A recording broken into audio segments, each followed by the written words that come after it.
नमस्कार। एक 7 वर्षीय बच्चे की कुंडली मेरे सामने है।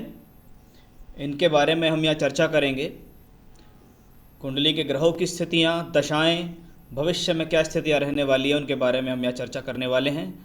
उससे पहले दूंगा मैं आपको एक सूचना। यदि आप अपनी जन्मपत्री का एनालिसिस इस प्रकार से कराना चाहते हैं, वीडियो के माध्यम से कराना चाहते हैं, जन्मपत्री बनवाना चाहते हैं, वर्षफल बनवाना चाहते हैं, तो आप नीचे दिए गए नंबरों पर संपर्क कर सकते हैं। शुरुआत करते हैं धनु लग्न की कुंडली। ये धनु लग्न है और राशि है मकर।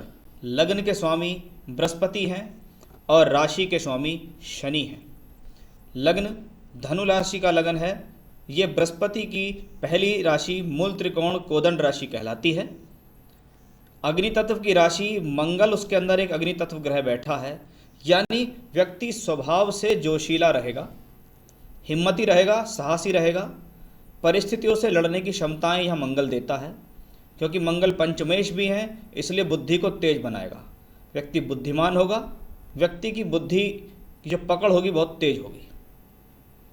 साथ ही साथ मंगल जब लगन में होता है तो व्यक्ति को जोशीला, थोड़ा सा उग्र स्वभाव का, तुरंत एक्शन लेने वाला और क्रोधी जिद्दी स्वभाव का भी बना देता है। राशि है मकर, शनि की राशि है। चंद्रमा मकर राशि के अंदर बैठे हुए हैं। अष्टमेश होकर चंद्रमा दूसरे घर में है। ये घर परिवार से मजबूती, पैतृक रूप से मजबूती का कॉम्बिनेशन है। साथ ही साथ आयु के लिए एक अच्छा इंडिकेशन आता है। चंद्रमा अपने आयु भाव को वापस देख रहे हैं। चंद्रमा शनि की राशि में, शनि उच्च का है, एकादश भाव में धन योग में है, साथ में धन भाव का मालिक शुक्र भी वही है। ये एक अच्छा राजयोग बुध के साथ है, बुध दशमेश है, इसलिए ये कॉम्बिनेशन कर्म के लिए बहुत बेहतर है।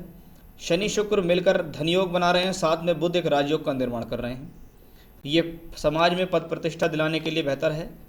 पैसा दिलाएगा, अपनी दशा भुक्ति में धन दिलाएगा, कुटुंब से भी दिलाएगा, अपने काम से भी दिलाएगा।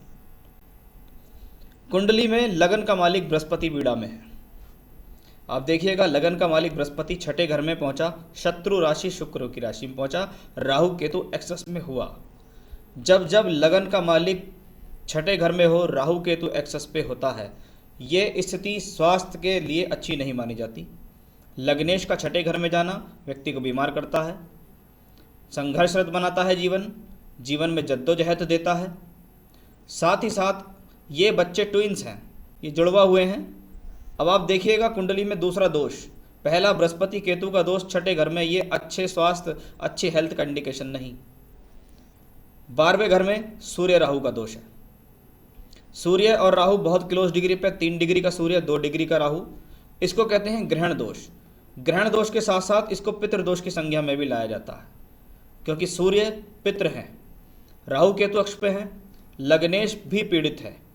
अब जब बच्चे दो हों, ट्विंस बच्चे हों और दोनों की कुंडली सेम हो और इस प्रकार के दोष लेकर पैदा हों कि दोनों की ही कुंडली में केतु बृहस्पति छठे घर में, सूर्य राहु 12वें घर में, इसका मतलब है कहीं ना कहीं इनको अपने जीवन में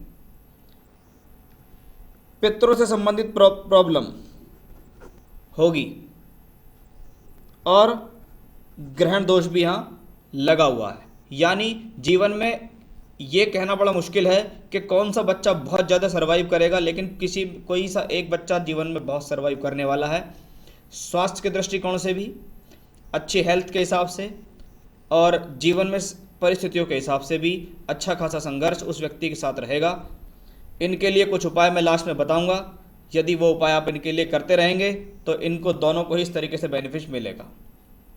तो कुंडली में बने हुए अच्छे धनयोग, राजयोग का फ़ायदा उठाने के लिए कहीं ना कहीं लगन का मजबूत होना ज़रूरी है और दोष से मुक्त होना ज़रूरी है। तो लगन का मजबूत करना भी उपाय बताऊंगा और दोष से मुक्त होने का भी मैं आपको उपाय बताऊंगा। यदि वो दोनों कर लिए इन्होंने तो ही इनको राहत मिलेगी, नहीं तो जीवन कष्ट में बन सकता है। मंगल की महादशा में ये पैदा हुए हैं। मंगल इस कुंडली के अंदर लग्न में बैठा है। पंचमेश का लगन में जाना अपने आप में बेहतर होता है, लेकिन मकर राशि है, 7.5 के चरण इनको चल रहे हैं। अभी 7.5 का दूसरा चरण इनको चल रहा है। शनि का गोचर चंद्रमा के ऊपर है। मंगल की महादशा वर्तमान में इनको चल रही है। चंद्रमा की दशा में इनका जन्म हुआ है। अब चंद्रमा की दशा से एक चीज़ मेरे सामने आती है। मैंने बहुत हॉरोस्कोप्स में ऐसा देखा, जब अष्टमेश की महादशा हो, अष्टमेश अष्टम को देख रहा है, आयु में वृद्धि तो करता है, लेकिन अष्टम भाव पर मंगल और शनि का प्रभाव भी है। यानी ऐसा भी संभव हो सकता है बच्चा जन्मजात कोई बीमारी लेकर पैदा हुआ हो, तो वो स्थिति भी यहाँ उजागर होती दिखती है। जबकि एक बहुत अच्छी बात यह है कि नवांश में चंद्रमा उच्च का हुआ। जब चंद्रमा नवांश में उच्च का होता है तो महादशा का मालिक लगन में उच्च का हो जाए तो ये बढ़ोतरी देता है। लेकिन फिर से सूर्य राहु का संयोग यहाँ भी दिखाई देता है। लग्नेश यहाँ भी छठे घर में, जैसे ये लग्नेश यहाँ छठे घर में, ऐसे ये लग्नेश यहाँ छठे घर में पहुँचा। वर्तमान में मंगल की महादशा है और मंगल में जुलाई 19 से जुलाई 20 तक चल रहा है राहु। राहु द्वादश भाव में सूर्य के साथ ग्रहण दोष में लिप्त है। सूर्य भाग्येश है। भाग्येश का 12वें घर में जाना, क्योंकि सूर्य नवम का मालिक भी है, नवम का कारक भी है, राहु केतु एक्सेस में है, ये स्वयं की हेल्थ के लिए अच्छा नहीं है, तो साथ ही साथ पिता की हेल्थ के लिए भी ज़्यादा अच्छे कॉम्बिनेशन नहीं बनते दिखाई दे रहे हैं।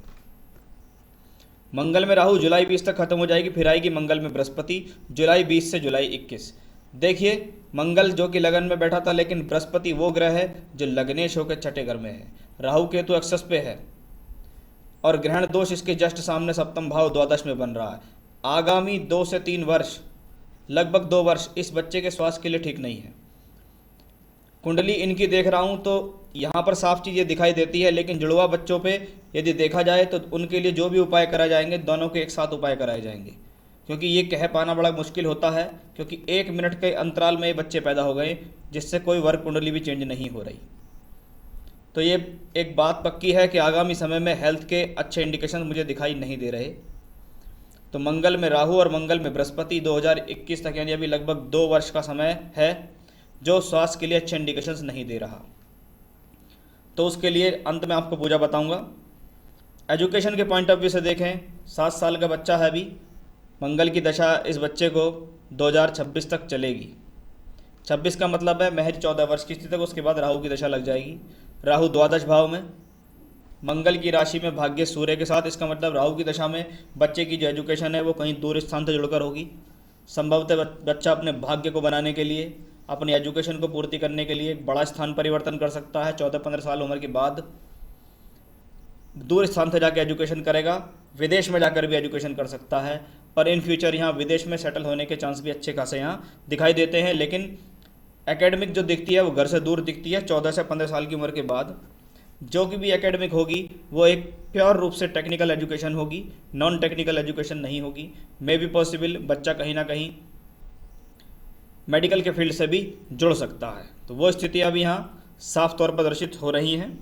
एजुकेशन के पॉइंट ऑफ व्यू से स्थिति ठीक है, कोई ख़राब हॉरोस्कोप भी एजुकेशन के लिए नहीं है। एकेडमी 15 साल के बाद ज़्यादा बेहतर जाएगी, 14-15 साल के बाद, लेकिन जाएगी दूर स्थान से जुड़कर। हेल्थ के लिए थोड़ा इश्यूज़ रहेंगे, उनको मजबूत करने के मैं रेमेडी आपको बताऊंगा। करियर के पॉइंट ऑफ व्यू से राहु की महादशा अपने आप में बेहतर जाएगी। राहु को देखिए, आप यहाँ बैठे हैं दशमांश में, प्रोफेशनल क्वालिफिकेशन करा रहे हैं। 18 साल की महादशा 2026 से 2044 तक रहेगी। तो राहु यहाँ पर देखिए, आप अगर भाग्येश बुध के साथ हैं तो द्वादशेश तृतीयेश बृहस्पति के साथ भी हैं।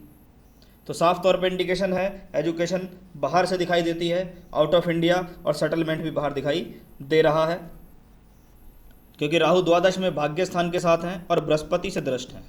बृहस्पति चतुर्थेश है। प्रॉपर्टी भी बाहर खरीदने के संयोग बनेंगे, यानी ऐसा व्यक्ति आसपास प्रॉपर्टी नहीं लेगा, बाहर प्रॉपर्टी लेगा, और प्रॉपर्टी फलित भी होगी, लेकिन वो बाहर होगी।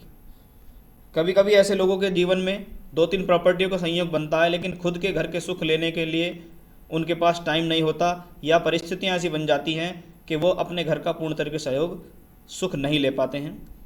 मंगल लगन में बैठा हुआ है, मंगल दोष बनाता है।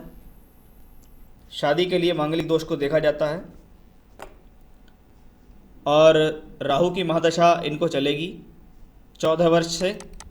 उसके बाद जब इनको दशा आएगी राहु में शुक्र 2037 से 40, वो इनके जीवन में एक शादी के लिए बहुत अच्छा समय होगा। मेरे हिसाब से इनकी शादी आपको 2037 से 2040 के बीच में करनी चाहिए, वो इनके लिए एक अच्छा होगा। संतान योग इस कुंडली में पूर्ण रूप से। तो कुंडली वाइज देखें, लेकिन अभी 14 साल की उम्र तक संघर्षरत कुंडली है, उसके लिए उपाय क्या करना चाहिए। देखिए, मैंने बहुत देखा है जिस प्रकार इसकी स्थिति हो, किसी पंडित से मिलिए, अच्छे खासे जो ज्ञानी पंडित होते हैं, चाहे आसपास कोई गुरुकुल हो, वहाँ देखिए अच्छे पंडितों को, उनको बताइए कि हमारे 2 बच्चे हैं, जुड़वा हुए हैं और इनकी कुंडली में सूर्य राहु का ग्रहण दोष है। कुछ लोग उसको पितृदोष भी कह सकते हैं। तो उनको बताइएगा कुंडली में सूर्य राहु का दोष है, उसकी एक पूजा कराइए। और मैं समझता हूँ इस पूजा को आप लगातार 7 साल कराइए। हर साल आपको इनकी ग्रहण दोष की एक पूजा करानी है। साथ ही साथ जब जब इनका जन्मदिन आए, यानी अभी इनकी उम्र है 7 साल, 14 साल की उम्र तक लगातार 7 साल इनका तुलादान आपको कराना है। तो ग्रहण दोष की पूजा आपको हर साल लगातार करानी है कि जी सूर्य राहु का ग्रहण दोष हर साल कराते रहिएगा। और तुलादान किस दिन कराना है ये मैं आपको बता देता हूँ। तुलादान कराना है आपको इनके जन्मदिन के दिन। जन्मदिन कौन सा, आप एक नोट कर लीजिए, जिस तिथि को ये पैदा हुए, यानी हर बार एक बच्चा जो पैदा होता है उसके लिए एक देशी महीना होता है कि इस माह में पैदा हुए, कि वैशाख में हुए, चैत में हुए, ऐसे करके। जैसा मैं आपको दिखा देता हूँ, देखिए कि इनका जो बेसिक कैलकुलेशंस हैं वो मैं आपको दिखा देता हूँ। ये बच्चा चैत मास में, ये देखिए चैत्रा विधि कार्तिक मास, ठीक है, कार्तिक मास में शुक्ल पक्ष की षष्ठी तिथि को पैदा हुआ। और जो इसका जन्म का नक्षत्र है वो है श्रवण नक्षत्र। इसलिए जब जब कार्तिक मास शुक्ल पक्ष षष्ठमी तिथि श्रवण नक्षत्र का योग बनेगा, ये आपके जन्मदिन से 3-4 दिन पहले ही बन सकता, 3-4 दिन बाद नहीं बन सकता, उस दिन आपको इन बच्चों का तुलादान कराना है। तुलादान दोनों को पलड़े में बिठाना है, इनके बराबर आप अन्न का दान कर सकते हैं